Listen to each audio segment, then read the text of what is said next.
Hi പല്ലു മാസ്റ്ററിൻ്റെ മറ്റൊരു അധ്യായത്തിലേക്ക് ഏവർക്കും സ്വാഗതം.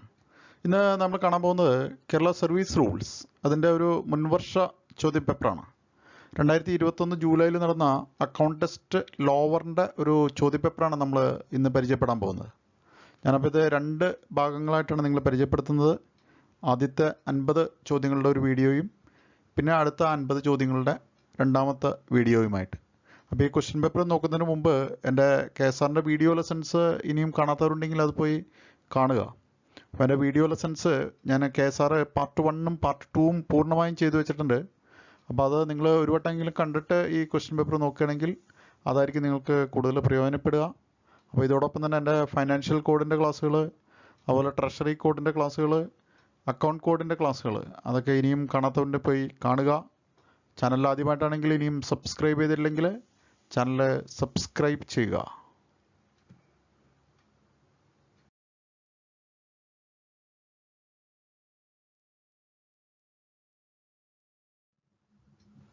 അപ്പോൾ അതിൽ ഒന്നാമത്തെ ചോദ്യം, when a premature increment is sanctioned to an officer, his next increment will be due on. അപ്പോൾ ഈ പ്രിമേച്ചർ ഇൻക്രിമെൻ്റ് കേസ് നമ്മുടെ KSRൻ്റെ ബുക്കിൽ വളരെ കൃത്യമായി പറഞ്ഞിട്ടുണ്ട്. അപ്പോൾ അത്തരം സന്ദർഭങ്ങളിൽ അദ്ദേഹത്തിൻ്റെ അടുത്ത ഇൻക്രിമെൻ്റ് എന്നാണ് ഡ്യൂ ആവുന്നതെന്നാണ് ചോദ്യം. Option A, after 1 year of this premature sanction, after 2 years, normal date it will be given, description of sanctioning authority. അപ്പോൾ എൻ്റെ കറക്റ്റ് ആൻസർ ഓപ്ഷൻ സി ആണ്. എന്ന് പറഞ്ഞാൽ അദ്ദേഹത്തിൻ്റെ അടുത്ത ഇൻക്രിമെൻ്റ് ഡേറ്റിൽ യാതൊരു മാറ്റവും ഉണ്ടായില്ല എന്നർത്ഥം. ആ നോർമൽ ഡേറ്റിൽ തന്നെ അദ്ദേഹത്തിന് അടുത്ത ഇൻക്രിമെൻ്റ് ലഭിക്കും.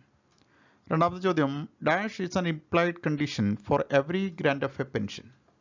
ഒത്തിരി വട്ടം ചോദിച്ചിട്ടുള്ള ഒരു ചോദ്യമാണ്. നമ്മുടെ പെൻഷൻ്റെ സെഗ്മെൻറ്റിൽ കിടക്കുമ്പോൾ ഇതേ സെൻറ്റൻസ് അങ്ങനെ തന്നെ ബുക്കിൽ കിടപ്പുണ്ട്. Option A, future good conduct, good service entry without any interruption of past service, true and faithful service declared by competent authority.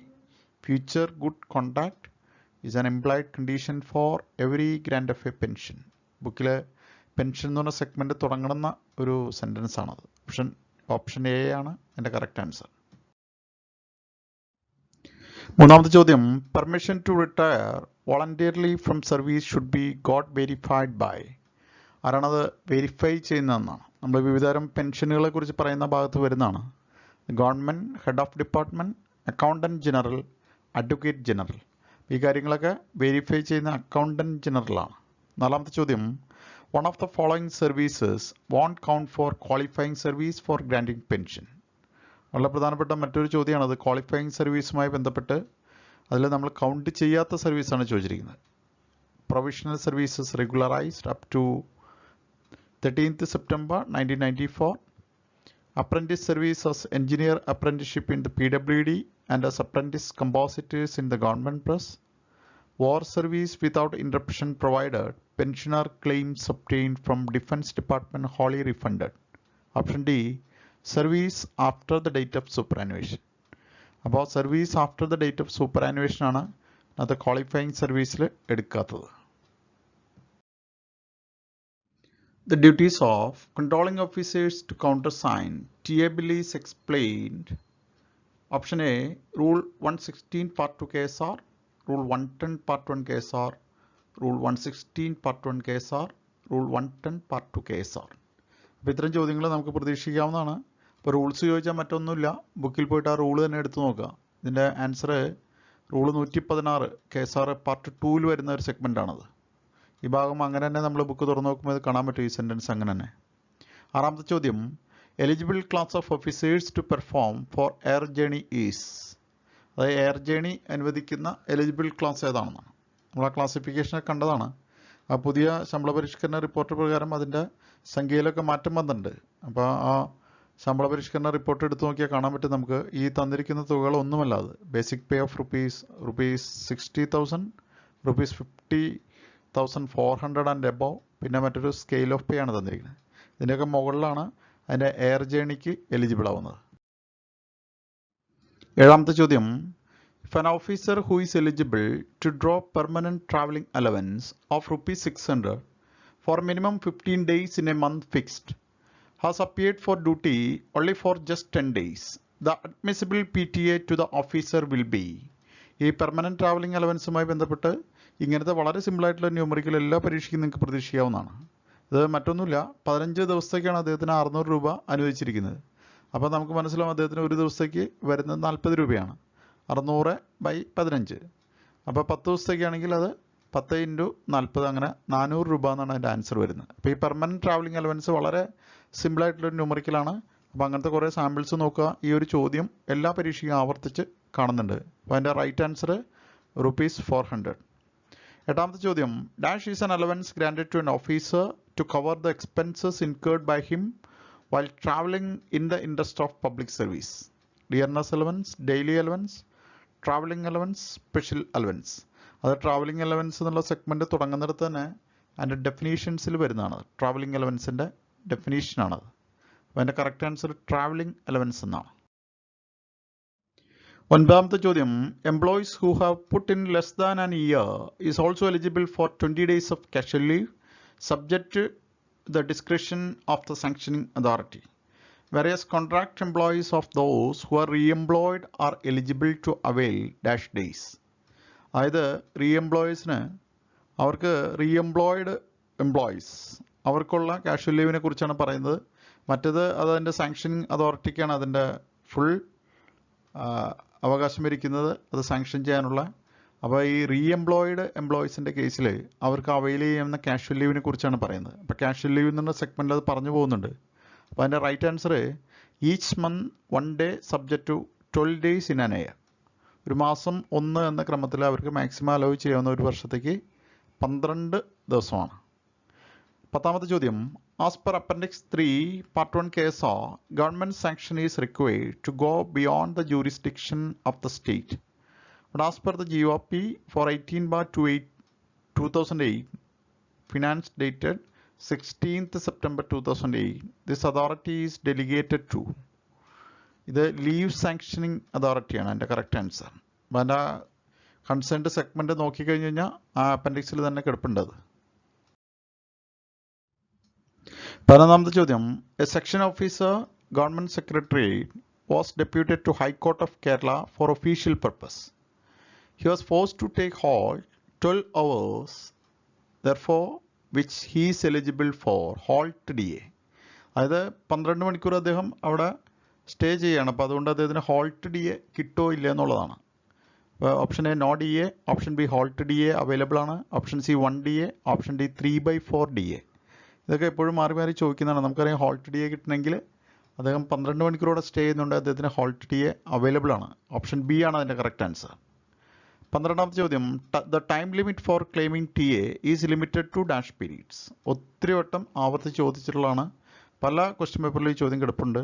TA claim ചെയ്യാനുള്ള ടൈം ലിമിറ്റാണ്, അത് 24 months ആണ് അതിൻ്റെ ആൻസർ. 13ാമത്തെ ചോദ്യം, qualifying service required for minimum pension under state government services. ഇതും ഒത്തിരി വട്ടം എല്ലാ question പേപ്പറിലും ആവർത്തിച്ച് കാണുന്ന മറ്റൊരു ചോദ്യമാണത്. അതായത് നമുക്ക് സ്റ്റേറ്റ് ഗവൺമെൻറ് സർവീസിൽ പെൻഷൻ ലഭിക്കണമെങ്കിൽ ഉള്ള ക്വാളിഫയിങ് സർവീസ് മിനിമം എത്രയാണെന്നാണ്. അത് 10 വർഷമാണ് അതിൻ്റെ ആൻസർ, 10 years. 14ാമത്തെ ചോദ്യം, adult member while considering under order of transfer to an officer means whose age is. അഡൾട്ട് മെമ്പറിൻ്റെ ഏജ് ആണ് ചോദിച്ചിരിക്കുന്നത്. 12 years of age and above. 15ാമത്തെ ചോദ്യം, the maximum personal effects that can be carried by a grade 2A officer upon his transfer. Transfer വരുമ്പോൾ grade 2A ഓഫീസർക്ക് carry ചെയ്യാൻ കഴിയുന്ന മാക്സിമം പേഴ്സണൽ എഫക്ട്സ്. അതിൻ്റെ ആൻസർ 2000 kilograms ആണ്. 16ാമത്തെ ചോദ്യം, a newly appointed clerk reported for joining duty on the afternoon of 31st May 2016. This entitlement for pay and allowances for 31st May 2016 will be pay and allowances will at rate of 50%. Eligible for full pay as he was reported for duty in his first appointment in service. Option C, no pay and allowances as he had joined only on the afternoon. Pay and allowances is admissible at 25%. നമുക്കറിയാം അവിടെ അങ്ങനെ ഒരു partially pay and allowances കൊടുക്കുന്ന ഒരു പരിപാടി ഇല്ല. അപ്പോൾ അദ്ദേഹം വരുന്നത് 31st May ആഫ്റ്റർനൂൺ ആണല്ലോ. അപ്പോൾ അദ്ദേഹത്തിന് അവിടെ ആ മാസത്തേക്ക് എന്ത് ചെയ്യുന്നില്ല, അവിടെ പേ ഇല്ല. No pay and allowances as he had joined only on the afternoon. 17ാമത്തെ ചോദ്യം commuted leave is admissible to all permanent officers, to all officers recruited through PSC, irrespective of cadre from the date of joining, officiating officers with a service of 3 years. Commuted leave ആർക്കൊക്കെ admissible ആണെന്നാണ്. Option D കൊടുത്തിരിക്കുന്നത് എയും സിയും അതിൻ്റെ correct ആൻസറാണ്. അപ്പോൾ അത് ശ്രദ്ധിക്കണം. Commuted leave എന്ന് പറയുന്ന സെഗ്മെൻറ്റിൽ വരുന്നതാണത്. 18ാമത്തെ ചോദ്യം the pay revision effected from 1st July 2040 there are 27 revised scales in which the minimum of the lowest scale is. 2014 വന്ന ശമ്പള പരിഷ്കരണ ഉത്തരവ് പ്രകാരം അതിൻ്റെ ലോവസ്റ്റ് 16,500 ആയിരുന്നു. ഇത് ശ്രദ്ധിക്കണം. ഇത്തരം ചോദ്യങ്ങൾ ഏറ്റവും പുതിയ ശമ്പള പരിഷ്കരണവുമായി ബന്ധപ്പെട്ട് ഇപ്പോൾ 2019 ജൂലൈയിൽ നിലവിൽ വന്ന ആ ശമ്പള പരിഷ്കരണ റിപ്പോർട്ടിൻ്റെ ആ വേരിയസ് സ്കെയിൽസ് ഇതുപോലെ നോക്കി വയ്ക്കുന്നത് നല്ലതാണ്. ആ മാസ്റ്റർ സ്കെയിലിൻ്റെ തുടക്കവും ഒടുക്കവും പരീക്ഷയ്ക്ക് ചോദിച്ച് കണ്ടിട്ടുണ്ട്. ഇത് ഇപ്പോൾ കാണുന്നത് 2014 കഴിഞ്ഞ പരീക്ഷയ്ക്ക് പുതിയ ശമ്പള കമ്മീഷൻ റിപ്പോർട്ടുമായി ബന്ധപ്പെട്ട ചോദ്യങ്ങൾ ഉണ്ടായിരുന്നില്ല. പക്ഷേ ഇനി അത് പ്രതീക്ഷിക്കാവുന്നതാണ്. 20ാമത്തെ ചോദ്യം a senior assistant in the government secretariat expired while in service while holding service of 8 years. His family was sanctioned DCRG 4 times based on the emoluments last drawn, half of month's emoluments for each completed year of service. Comment. Action is irregular since a minimum of 12 times of the emolument is due to the family. ഉണ്ടോ? DCRG എപ്പോഴും അനുവദിക്കുന്നതിൻ്റെ 12 times ആണ്. അപ്പോൾ അതാണ് അതിൻ്റെ correct answer. The last pay drawn by an officer who retired on 31st May 2016 was rupees 62,000. After his retirement, he expired on 1st December 2017. The monthly pension sanctioned to him was rupees 16,800. What will be the enhancement of family pension? അപ്പോൾ അദ്ദേഹത്തിന് ലഭിക്കാൻ സാധ്യതയുള്ള family പെൻഷനെ കുറിച്ചിട്ടാണ് ചോദിച്ചിരിക്കുന്നത്. അപ്പോൾ നമുക്കറിയാം ഒരു particular പീരീഡിൻ്റെ അകത്ത് തന്നെ ആൾ മരിച്ചു പോയി കഴിഞ്ഞാൽ അതിന് ഫുൾ ഫാമിലി പെൻഷൻ തന്നെ ലഭിക്കും. ആ സംഖ്യയിൽ ഒരു മാറ്റവും വരില്ല. അപ്പോൾ ഓപ്ഷൻ എ 16,800 തന്നെയാണ് അതിൻ്റെ കറക്റ്റ് ആൻസർ. 22ാമത്തെ ചോദ്യം the last pay drawn by an officer who retired from service on 31st March 2010 was rupees 11,050 and the average emolument as rupees 10,870. If the DA was on 31st March 2010 was 55% and the length of service was 32 years, the DCRG admissible will be. ഉണ്ടാവും അദ്ദേഹത്തിൻ്റെ DCRG നമ്മൾ ആ formula ഉപയോഗിച്ച് calculate ചെയ്യേണ്ടി വരും. Simple കാൽക്കുലേഷനാണ് അത് ചെയ്ത് നോക്കുക. എൻ്റെ കറക്റ്റ് ആൻസർ വരുന്നത് 2,74,048 രൂപ. 23ാമത്തെ ചോദ്യം child care allowance is admissible to female employees and a single parent male employees whose wife expired or legally divorced having mentally or physically challenged child or children is revised to dash per month for each child. അപ്പോൾ അതിൻ്റെ revised എമൗണ്ടാണ് ചോദിച്ചിരിക്കുന്നത്. അത് കഴിഞ്ഞ ശമ്പള പരിഷ്കരണ ഉത്തരവ് പ്രകാരം അത് 1,500 രൂപയായിട്ട് റിവൈസ് ചെയ്തിട്ടുണ്ട്.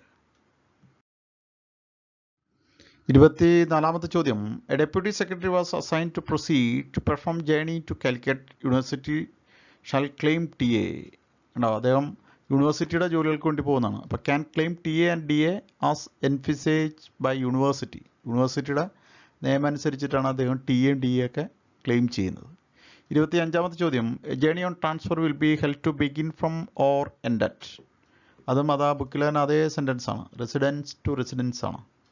26ാമത്തെ ചോദ്യം teachers who are eligible to avail the facility of leave travel concession can avail so. അതായത് ടീച്ചേഴ്സിൻ്റെ LTC leave travel concession avail ചെയ്യേണ്ട ഏത് സമയത്താണ്?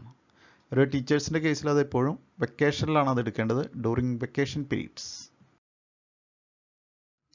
27ാമത്തെ ചോദ്യം a new entrant in service shall subscribe to a policy of the SLI within a period of.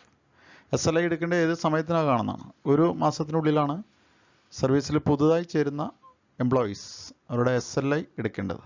28ാമത്തെ ചോദ്യം if 2 posts fall within a cadre or class in a cadre having been created to fill all posts involving duties approximately the same character in an establishment is said to be. അതിനെ നമ്മൾ പറയുന്നതാണ് same time scale of pay. 30ാമത്തെ ചോദ്യം a senior clerk in the printing department reported for duty late an hour on 31st December 2018 without permission. However, There was no casual leave in his credit to be forfeited to this late arrival. Comment. If he was already late twice before during their calendar year, disciplinary action needs to be taken. അതാണ് അതിൻ്റെ ഏറ്റവും സ്യൂട്ടായിട്ടുള്ള option. 31ാമത്തെ ചോദ്യം. The junior superintendent in the forest department was transferred to a place 550 kilometers away from the headquarters. The journey needs to perform by road, for which he will get a minimum journey time off. കണ്ടോ, അദ്ദേഹത്തിന് കിട്ടുന്ന journey ടൈമാണ് ചോദിച്ചിരിക്കുന്നത്. അദ്ദേഹത്തിന് കിട്ടുന്ന minimum journey time 4 ദിവസമാണ്. 32ാമത്തെ ചോദ്യം. The delegation to grant LWA under Appendix 12A to the head of department with effect from. അതായത് ആ LWA സാങ്ഷൻ ചെയ്യാനുള്ള അധികാരം ഹെഡ് ഓഫ് ദി ഡിപ്പാർട്ട്മെൻറ്റ് കൊടുത്തത് 1/12/2012 മുതലാണ്. അതിനു മുമ്പ് അത് ഗവൺമെൻറ്റാണ് സാങ്ഷൻ ചെയ്തിരുന്നത്. പിന്നീട് അത് ഭരണ സൗകര്യാർത്ഥം അത് മാറ്റുകയായിരുന്നു. 33ാമത്തെ ചോദ്യം. In the case of national promotions the maximum period for payment of arrear is. In national promotion arrear payment is not admissible. കണ്ടോ, അപ്പോൾ അതിന് അരിയറൊന്നുമില്ല നാഷണൽ പ്രൊമോഷനിൽ.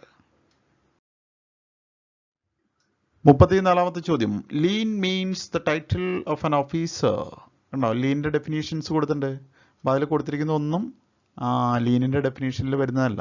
അതിൻ്റെ കറക്റ്റ് ഡെഫിനേഷൻ നോക്കുക. അപ്പോൾ ഇതിൻ്റെ option none of the above എന്നാണ്. 35ാമത്തെ ചോദ്യം.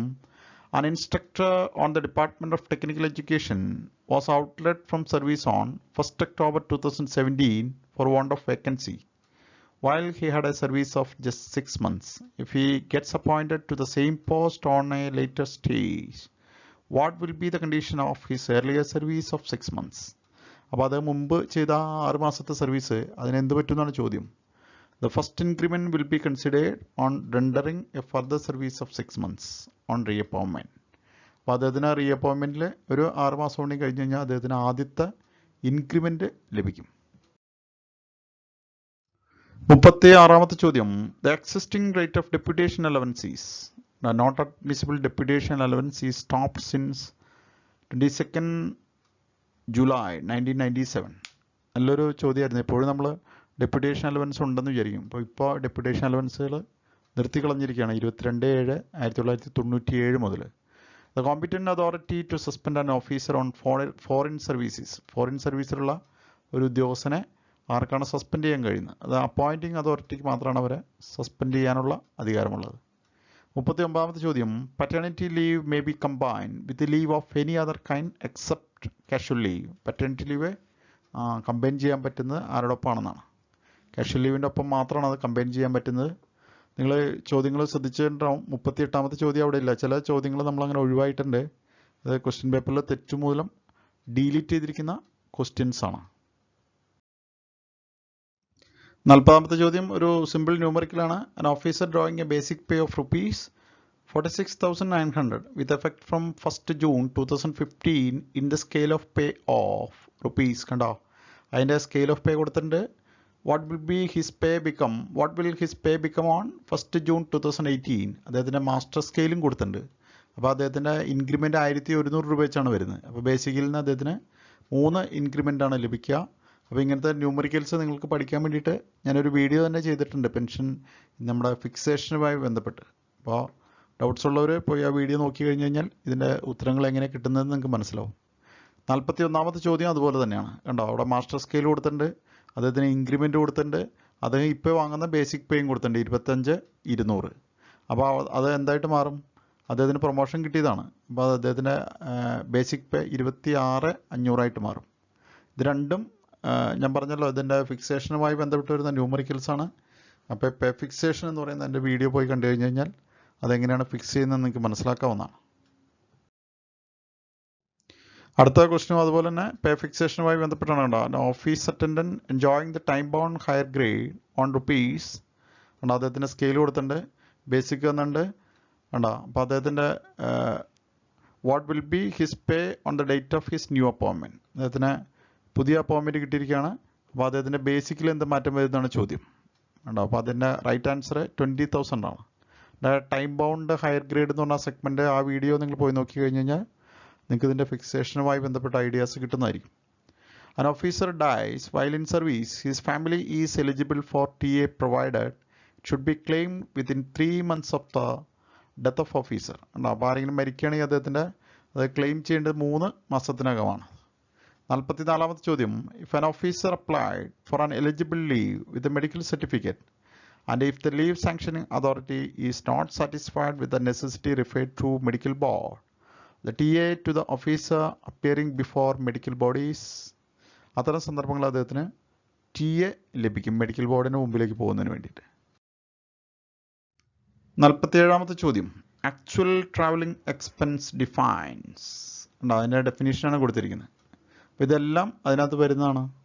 അപ്പോൾ ട്രാവലിംഗ് എക്സ്പെൻസ് എന്നുള്ള സെഗ്മെൻറ്റ് നോക്കിയാൽ നിങ്ങൾക്ക് മനസ്സിലാവും അത്. അപ്പോൾ ഓൾ ദ എബോവ് ആണ് അതിൻ്റെ കറക്റ്റ് ആൻസർ. 48ാമത്തെ ചോദ്യം, which of the following classes of officers are exempted from producing medical certificate of health at the time of joining of appointment into government service? An officer recruited through a competitive exam, an officer in service in the last grade, or a retired officer re-employed immediately after retirement. എല്ലാ കേസിലും എന്ത് വേണ്ട? ഇവർക്ക് medical certificate വേണ്ടാത്ത കേസുകളാണ്. ഇതെല്ലാം അതെ. All the above എന്നാണ് അതിൻ്റെ കറക്റ്റ് ആൻസർ. 49ാമത്തെ ചോദ്യം, a grade 4 officer was drawing a pay of ₹19,000 in the scale of pay of ₹17,500 to, അവൻ്റെ സ്കെയിൽ പറഞ്ഞിട്ടുണ്ട് 39,500 വിത്ത് എഫക്ട് ഫ്രം 1st May 2017. He was appointed by transfer as radio operator in the same scale of pay with effect from 1st November 2017. What will be his basic pay on 1st November 2017? കണ്ടോ, അദ്ദേഹത്തിന് master scale തന്നിട്ടുണ്ട്. Master scale നോക്കി അദ്ദേഹത്തിന് ലഭിക്കാൻ സാധ്യതയുള്ള increment നോക്കണം.